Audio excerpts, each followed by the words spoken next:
Hello दोस्तों, स्वागत है मेरे YouTube channel welder exam blog by संकेत सर।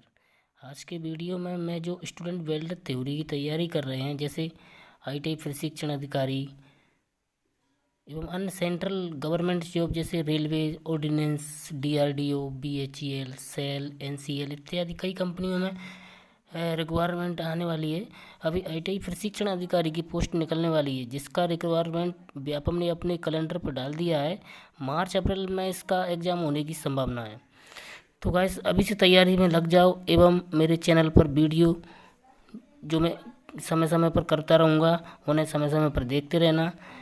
मैंने 2013 से मेहनत करके जितनी भी सेंट्रल गवर्नमेंट्स कंपनियां ने, जैसे BHEL, ordinance, DRDO, NCL, SAIL, GAIL जैसी जो कंपनियां हैं, इन्होंने जो एग्ज़ाम लिए हैं, उन सारे प्रीवियस एग्ज़ाम मेरे पास हैं। उनका मैंने लिखित पीडीएफ बनाया है एवं आईटीआई ट्रेनिंग ऑफिसर के भी एग्ज़ाम हुए हैं। इन सभी में जितने टेक्निकल क्वेश्चन आए हैं, वे सब मेरे नोट्स में अवश्य मिलेंगे। एवं जो नोट्स वो बड़ी 2013 से मैंने मेहनत करके, कोई यूट्यूब से देख के, किसी को प्रीवियस पेपर वगैरह खरीद के, न जाने कई प्रकार की मेहनत करके मैंने उसको बनाया है, जिसमें लगभग 1000 क्वेश्चन की समथिंग है। और जो भी इसमें क्वेश्चन है वो सब आंसर शायद बिल्कुल सटीक मिलेंगे, जिन्हें मैं आपको पीडीएफ बनाकर व्हाट्सएप के माध्यम से उपलब्ध करा दूंगा। एवं कुछ वीडियो में भी आप देखते रहना। ये क्वेश्चन आपको किसी एक बुक में मिलना असंभव है। कई क्वेश्चन तो ऐसे हैं जो किसी बुक में ही नहीं है। और मैं आपको बता दूं कि एग्ज़ाम में जो क्वेश्चन पूछे जाते हैं, उसमें स्टूडेंट सबसे ज़्यादा कंफ्यूज हो जाते हैं, क्योंकि सवाल ही ऐसे होते हैं। कुछ क्वेश्चन तो आते हुए भी गलत कर देते हैं, जो कि ऐसे कई क्वेश्चंस हैं तो जो भी आपको पीडीएफ में मिल जाएंगे कि कन्फ्यूजन, जिनसे आपका जो भी आप कन्फ्यूज हैं तो वो सब दूर हो जाएगा। इसलिए 100% जॉब लेनी है तो मेरा पीडीएफ को आप पढ़ के आप 100% जॉब प्राप्त कर लेंगे, क्योंकि आपको लगेगा कि हाँ, अब हमने कुछ तैयारी की है। उसका आप प्रिंट निकलवा लेना, ताकि आपका समय बचेगा उसमें। मेरा जो व्हाट्सअप नंबर है वो स्क्रीन पर आपको मिल जाएगा। एवं आपको जो भी क्वेश्चन आंसर के बारे में कोई डाउट वगैरह हो तो मुझे कमेंट कर सकते हैं। इसलिए मेरे चैनल को सब्सक्राइब करें। इस वीडियो में भी मैं कुछ क्वेश्चन डाल रहा हूँ, जो कि कुछ क्वेश्चन उस पीडीएफ से भी डालूँगा। तो इसलिए चलते हैं, वीडियो को शुरू करते हैं।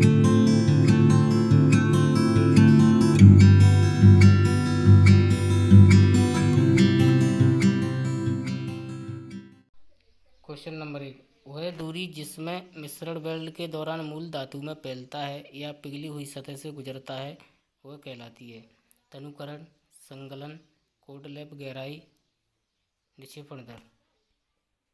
तो इसका सही आंसर हो जाएगा ऑप्शन बी, संगलन। नेक्स्ट क्वेश्चन, निम्न में से किस प्रक्रिया में लोहार आग से गर्मी पैदा करता है?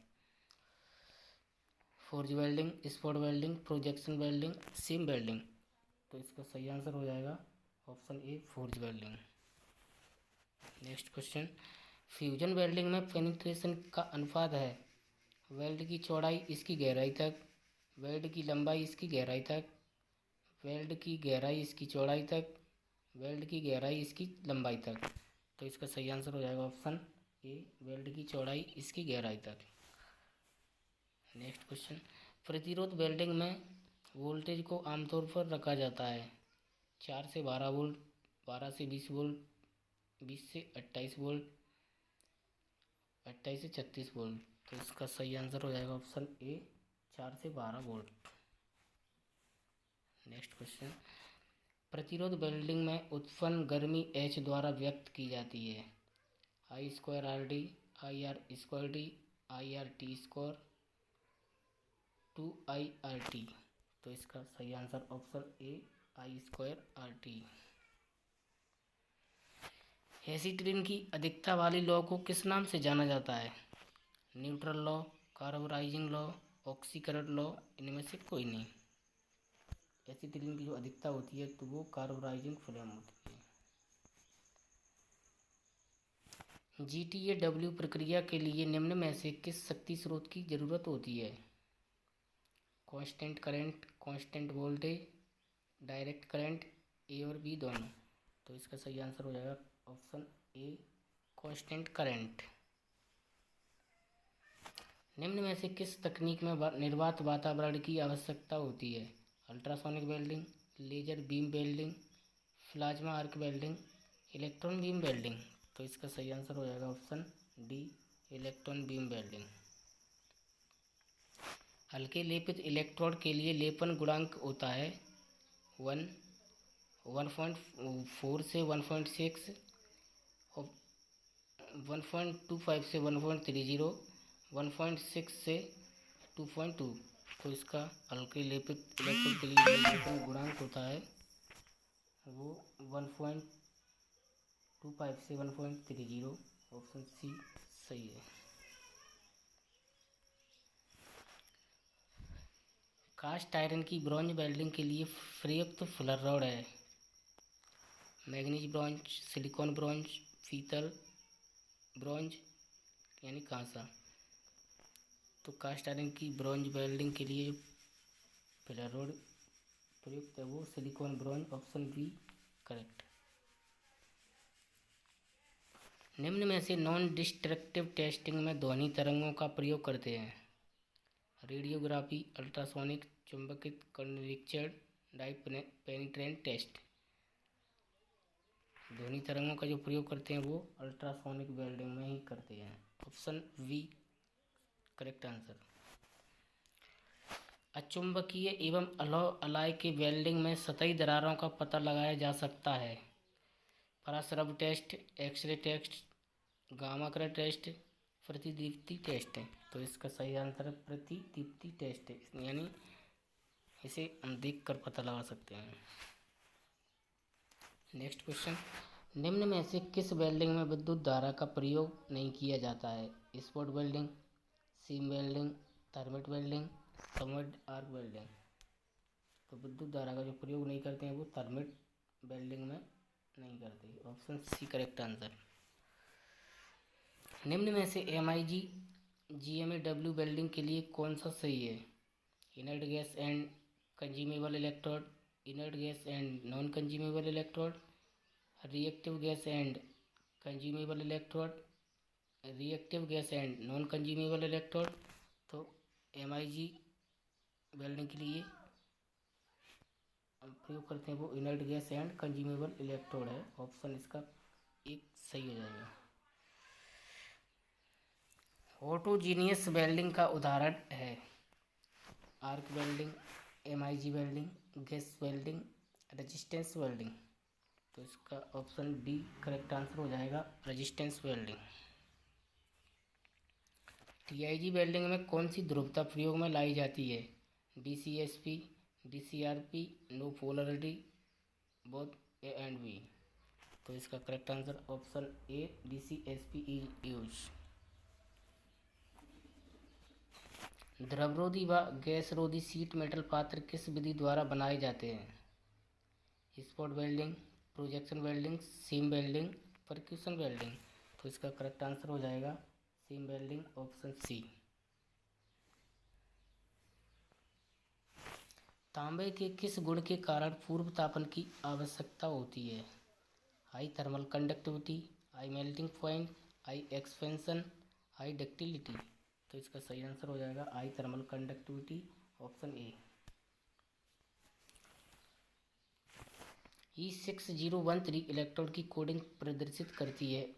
IS, ISO, AWS, BS। तो इसका करेक्ट आंसर हो जाएगा option C, American welding society.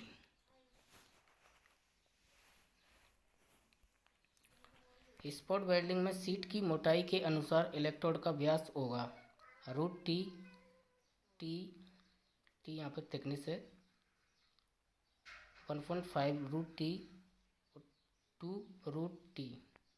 तो इसका करेक्ट आंसर है ऑप्शन ए, √T। टी जोड़ वेल्डिंग के संबंध में निम्न में से कौन सा कथन सही है? जहां अत्यधिक वजन का सामना करना पड़ता है तथा ऊपरी सतह समतल हो, इसका उपयोग धातु के दो टुकड़ों को लंबवत जोड़ने में होता है। यह वहाँ उपयोगी है जहाँ अनुदैर्ध्य अपरूपण उपस्थित हो, इसका उपयोग धातु के दो टुकड़ों के रिवेट जोड़ में करते हैं। तो इसका सही आंसर हो जाएगा ऑप्शन सी, यह वहाँ उपयोगी है जहाँ अनुदैर्ध्य अपरूपण उपस्थित हो। वट जलाई जोड़ की स्थिति में जाल का आकार क्या होता है? जाल की प्लेट का 2 गुना, जाल की प्लेट का आधा, जाल की थ्रोट का आधा, इनमें से कोई नहीं। तो इसका आंसर हो जाएगा ऑप्शन सी, जाल की थ्रोट का आधा। धातु से धातु का ज्वाइंट का उपयोग के अधीन किया जाता है अत्यधिक दाब, अत्यधिक ताप, अत्यधिक ताप व दाब, तीव्र कंपन। तो इसका सही आंसर हो जाएगा ऑप्शन ए, अत्यधिक दाब।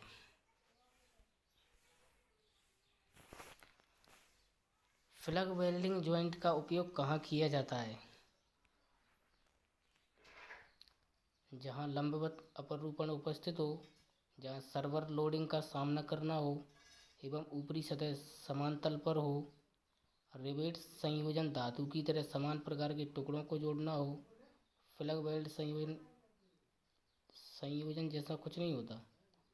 तो इसका सही आंसर हो जाएगा ऑप्शन सी, रिवेट संयोजन धातु की तरह समान प्रकार के टुकड़ों को जोड़ना हो।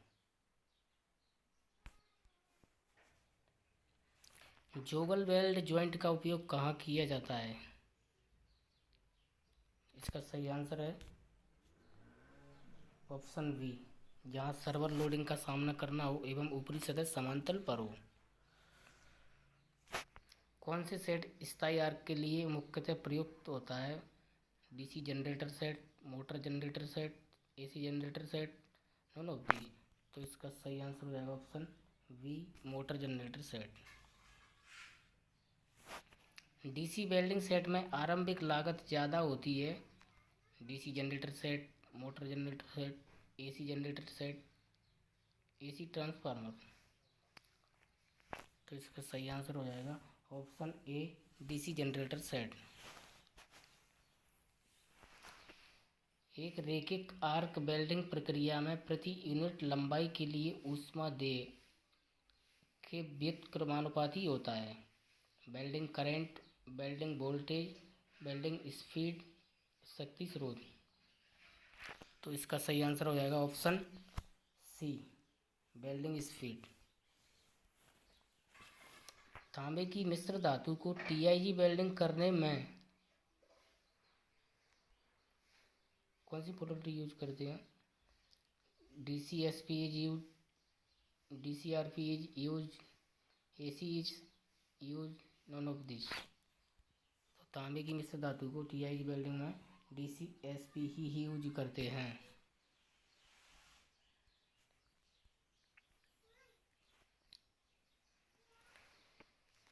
आर्क वेल्डिंग में रिवर्स पोलैरिटी का सबसे ज़्यादा फायदा होता है। Overhead welding, flat welding of lap joint, edge welding, flat welding of lap joint. तो इसका सही आंसर है ऑप्शन ए, ओवरहेड वेल्डिंग। तो चलिए दोस्तों, कुछ क्वेश्चंस नोट्स में से लेते हैं। डीसी वेल्डिंग में स्ट्रेट पोलैरिटी का परिणाम क्या होता है? कम निक्षेपण दर, कम निवेश, वर्कपीस कम गर्म होना, छोटा वेल्ड पुल। तो इसका सही आंसर हो जाएगा कम निक्षेपण दर।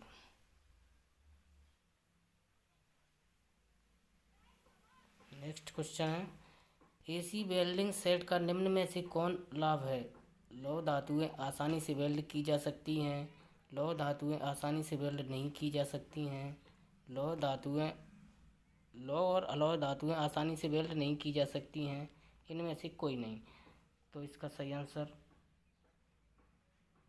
हो जाएगा ऑप्शन बी।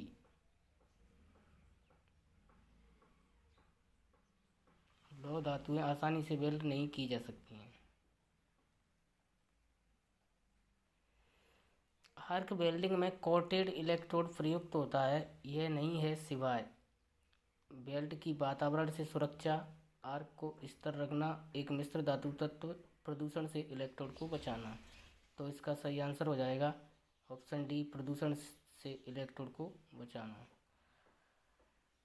वेल्डिंग इकाइयाँ किस शक्ति घटक यानी पावर फैक्टर पर कार्य करती हैं?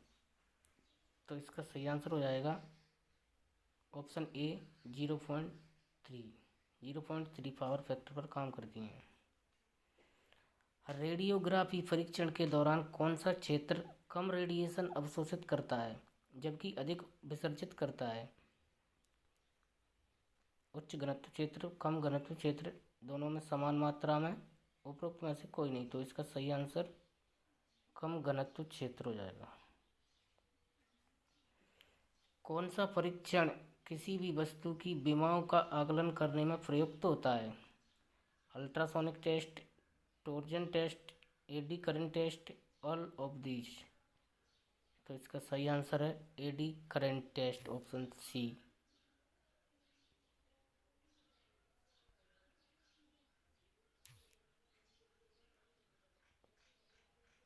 नेक्स्ट क्वेश्चन है, उदासीन ज्वाला की स्थिति में ऑक्सीजन और एसीटिलीन का भार के आधार पर अनुपात है। इसमें क्वेश्चन में भार के आधार पर अनुपात पूछ रहा है, तो ऑक्सीजन और एसीटिलीन का जो अनुपात होता है उदासीन न्यूट्रल फ्लेम में, तो इसका अनुपात होता है 3:1।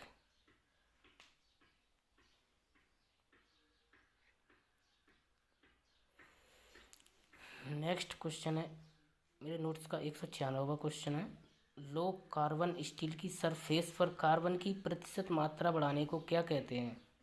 Hardening, nitriding, carburising, tempering. तो इसका सही आंसर हो जाएगा ऑप्शन सी, कार्बोराइजिंग। स्टील की नॉर्मलाइजिंग करते समय उसे ठंडा करना चाहिए, कमरे के तापमान पर, तेल में, फोर्स्ड एयर द्वारा, पानी में। तो इसका सही आंसर है ऑप्शन ए, कमरे के तापमान पर। निम्न में से कौन सी विधि कंपोनेंट पर स्केल फ्री सरफेस बनाती है? Flame hardening, case hardening, nitriding, induction hardening.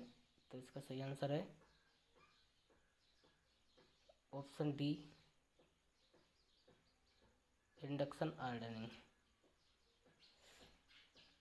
Next question है 360 नंबर का, वेल्डिंग में बिजली का उपयोग कब शुरू हुआ? 18वीं शताब्दी के अंत में, 19वीं शताब्दी के अंत में, 20वीं शताब्दी के अंत में, नॉन ऑफ दीज।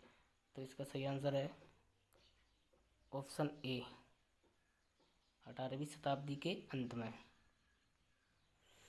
औद्योगिक उपयोग के लिए ऑक्सीजन की तैयारी कब शुरू हुई?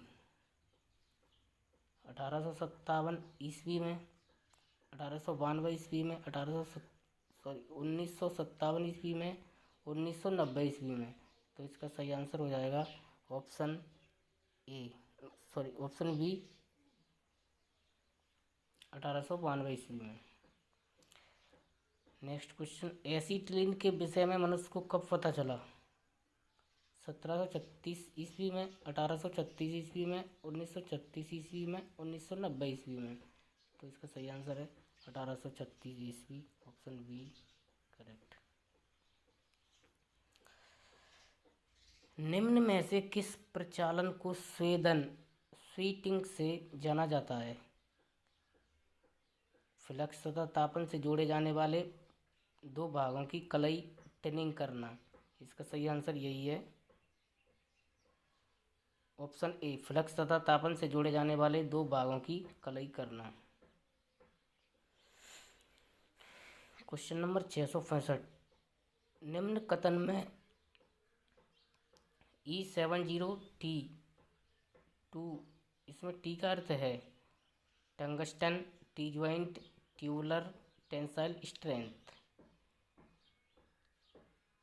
क्वेश्चन है तो ये कोडिंग, इलेक्ट्रोड की जो कोडिंग होती है तो उसमें टी का अर्थ होता है tubular.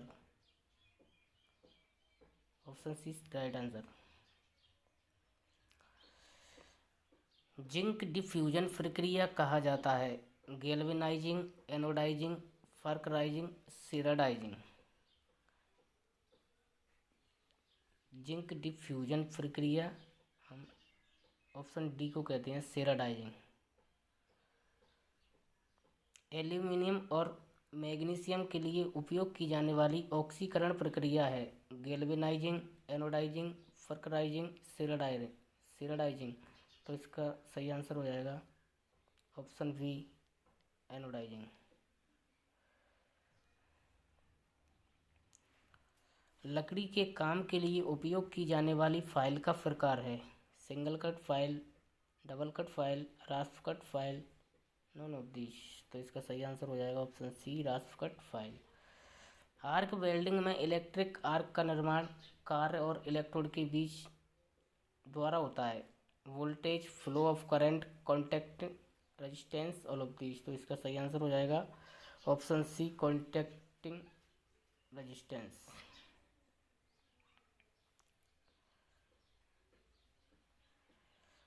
The cutting edge of a chisel should be hard, tempered, hard and tempered के साइडिंग। तो इसका सही आंसर हो जाएगा ऑप्शन सी। जो चीजल है उसका जो कटिंग एज होता है तो वो हार्ड और टेम्पर्ड होना चाहिए। प्रतिरोध, विद्युत प्रतिरोध वेल्डिंग में करंट को नियंत्रित किया जा सकता है इनपुट सप्लाई को बदलकर, प्राइमरी टर्न्स को बदलकर, सेकेंडरी टर्न्स को बदलकर, उपरोक्त में से कोई नहीं। तो इसका सही answer option B primary turn को बदलकर।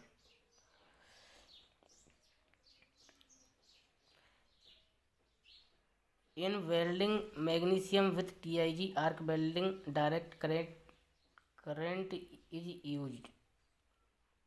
यानी जो मैग्नीशियम की जो टीआईजी वेल्डिंग करते हैं तो उसमें कौन सी पोलरिटी यूज करते हैं। तो इसमें हम ऑप्शन बी इसका करेक्ट आंसर हो जाएगा रिवर्स पोलरिटी। चलिए दोस्तों मिलते हैं फिर अगली वीडियो में, तब तक के लिए धन्यवाद।